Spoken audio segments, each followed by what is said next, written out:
जय श्री राम।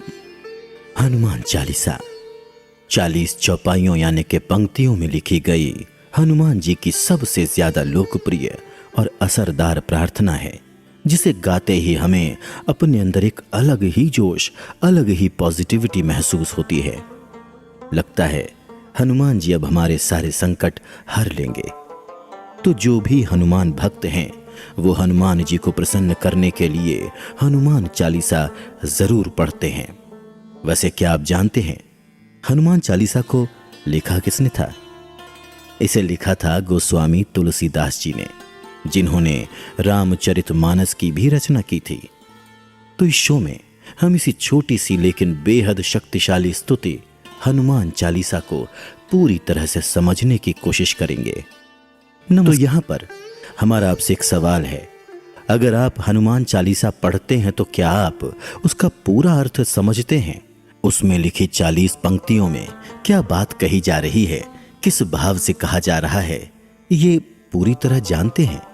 वैसे ये तो आपने सुना ही होगा कि भगवान सिर्फ भाव के भूखे होते हैं।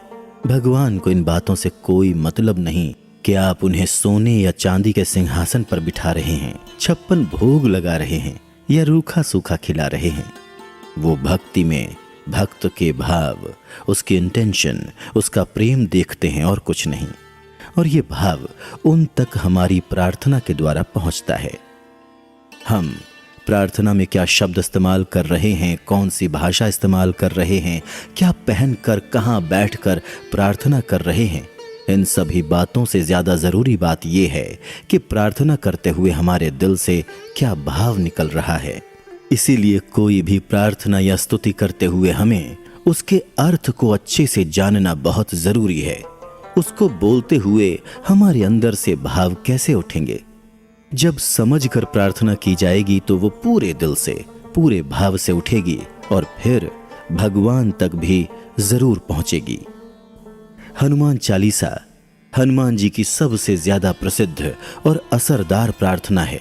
इसीलिए हम सभी हनुमान भक्तों के लिए ये सीरीज लाए हैं ताकि आप जब भी हनुमान चालीसा पढ़ें तो पूरी समझ से, पूरे भाव से पढ़ें, जिससे आपको उसका पूरा लाभ मिले। हनुमान चालीसा की शुरुआत होती है 2 दोहों से, जिसमें सदगुरु को नमन किया गया है और हनुमान जी से प्रार्थना की गई है।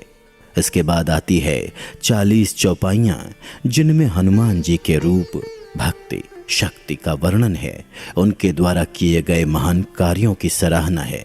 तो आइए इस पहले एपिसोड से शुरुआत करते हैं पहले दोहे को समझने की। ये दोहा पढ़ने सुनने में तो बड़ा छोटा नजर आता है, पर यकीन जानिए ये 2 लाइनें गागर में सागर की कहावत को सिद्ध करती हैं। कैसे? इसका जवाब आपको आगे मिलने ही वाला है। तो दोहा इस प्रकार है। श्री गुरु चरण सरोज रज, निज मन मुकुर सुधारी, बरनौ रघुवर बिमल जसु, जो दायक फल चारी। पहले दोहे में तुलसीदास जी कह रहे हैं, मैं अपने गुरु के चरणों की धूल से अपने मन रूपी दर्पण को पवित्र करता हूँ और श्री राम के निर्मल यश का वर्णन करता हूँ, जो चारों फलों को देने वाले हैं। यहाँ पर गुरु के चरणों की धूल का अर्थ दरअसल गुरु से मिला ज्ञान है, समझ है, उनकी कृपा है। वो गुरु ही हैं जो हमें सही ज्ञान देकर हमारे अज्ञान को दूर करते हैं, हमें सही गलत में फर्क करना सिखाते हैं, हमारी गलत सोच को, गलत आदतों को दूर करके हमें सकारात्मक और भक्त बनाते हैं। गुरु कृपा और संगति से हमारा बुरे विचारों, आदतों, कर्मों से मैला हुआ मन धीरे धीरे शुद्ध होता है। और भक्ति में सबसे पहली जरूरत यही है, मन की शुद्धता। अगर मन में विकार है, गलत भावना है, तो ऐसा मन ईश्वर की भक्ति कर ही नहीं सकता। शरीर भले ही माला लेकर जाप करने बैठ जाएगा, मगर मन तो संसार में दुनियादारी में ही भागा फिरेगा। इसीलिए तुलसीदास जी पहले गुरुदेव का ध्यान करके, उनकी शिक्षाओं को याद करके अपने मन को शुद्ध और स्थिर कर रहे हैं और ऐसे शुद्ध मन से श्री राम के महान यश का वर्णन कर रहे हैं। वो कहते हैं, श्री राम जी का नाम सिमरन, उनके यश का वर्णन हमें चारों तरह के फल देने वाला है। ये चार फल क्या हैं, कैसे मिलते हैं, क्या आप जानते हैं? इन्हीं फलों के बारे में बाकी बातें अगले एपिसोड में।